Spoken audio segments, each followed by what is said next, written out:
আর ওরা দেখিয়ে দিচ্ছিল যে ঠিকঠাক আছে কি নেই কিংবা কীভাবে। গাইস চলো রেডি হয়ে গেছে, এখন বেরিয়ে পড়ি। আর তো গাইস এখন চলেছি কম্পিউটারে, তো দেখি এখানে গিয়ে। হে গাইস, আরও একটা নতুন ভিডিওতে সবাইকে সুস্বাগত। তো আজকে ভিডিও শুরু হচ্ছে এখান থেকে, মানে বাড়ির ছাদ থেকে। এখন প্রত্যেকটা ভিডিও প্রায় বাড়ির ছাদ থেকেই শুরু হচ্ছে। তো চলো আজকে ভিডিও শুরু করা যাক, বেশি ভাট না বকে। তো এখন হচ্ছে সকালবেলা, এখন যাব দোকান।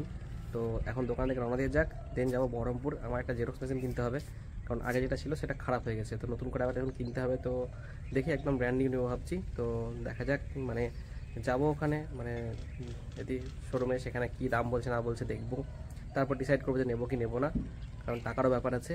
তো চলো এখন দোকান যাওয়া যাক, তারপর দেখছি। চলো গাইস চলো রেডি হয়ে গেছে, এখন বেরিয়ে পড়ি।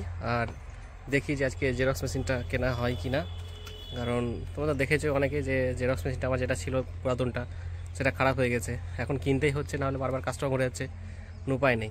তো চলো দেখি কি হচ্ছে না হচ্ছে, কিনতে পারি কি না হয় কি না, কারণ মেশিনটা আছে অ্যাভেলেবেল আছে কিনা সেটা জানার ব্যাপার আছে। তো চলো আগে যাই, গিয়ে দেখি আছে কি নেই। তো চলো। তো গাইস এখন চলেছি কম্পিউটারে, তো দেখি এখানে গিয়ে ভেতরে গিয়ে ঢুকে কেমন কি দাম বলছে, মালটা আছে কিনা, হ্যান ত্যান সবকিছুই। তো চলো ভেতরে গিয়ে দেখি কি প্রাইস আছে না আছে, কোন মডেলটা নিচ্ছি না নিচ্ছি। চলো এই ঢুকছি এখন কম্পিউটারে, কিন্তু এখন দেখা যায় যে মেশিনটা পাবো কি না, তো সেটা এখন দেখার বিষয়। তো যাই হোক, মেশিন রয়েছে বললো, তো সেটার বিষয়ে কথাবার্তা চলছিল। আর এদিকে আমার চুলটা ঠিক করেছিলাম, মানে হেলমেট পরেছিলাম, চুলটা বসে গেছিলো এই কারণে আর কি। তো যাই হোক, এই হচ্ছে মেশিন, যে মেশিনটা এখন আমার সামনে খোলা হচ্ছে আর কি।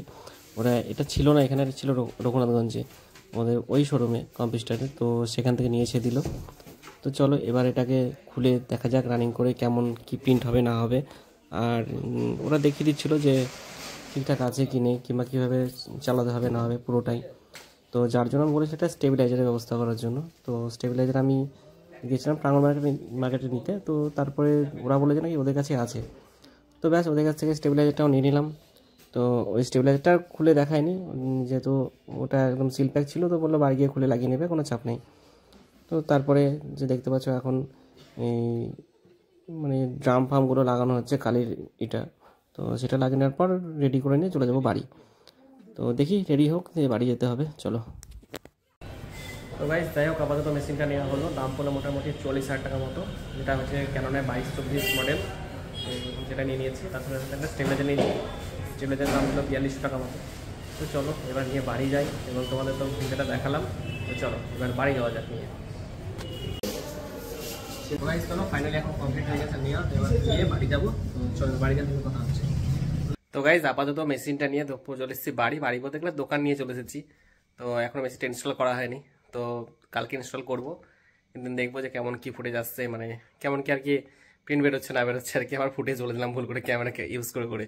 তো যাই হোক, চলো দেখা হচ্ছে আবার কালকে একদম সকালবেলায় দোকানে গিয়ে। তো চলো। হ্যাঁ গাইজ গুড মর্নিং। তো কালকের ভিডিওটা কন্টিনিউ করা হয়নি, কারণ মেশিনটা এখন চলে এসেছে দোকানে। আর কালকে অনেক রাত্রি হয়েছিল, মোটামুটি 9টা বেজে গেছিলো।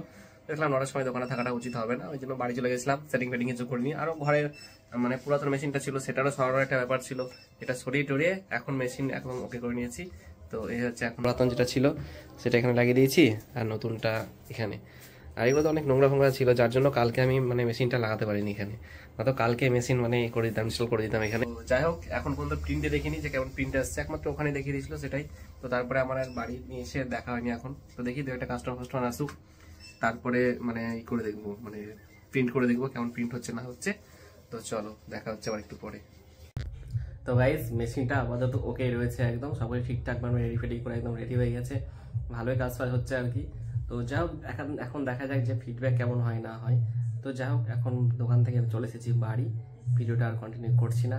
যদি ভিডিওটি ভালো লেগে থাকে তাহলে অবশ্যই লাইক কমেন্ট শেয়ার অ্যান্ড চ্যানেলটাকে সাবস্ক্রাইব করে দিও।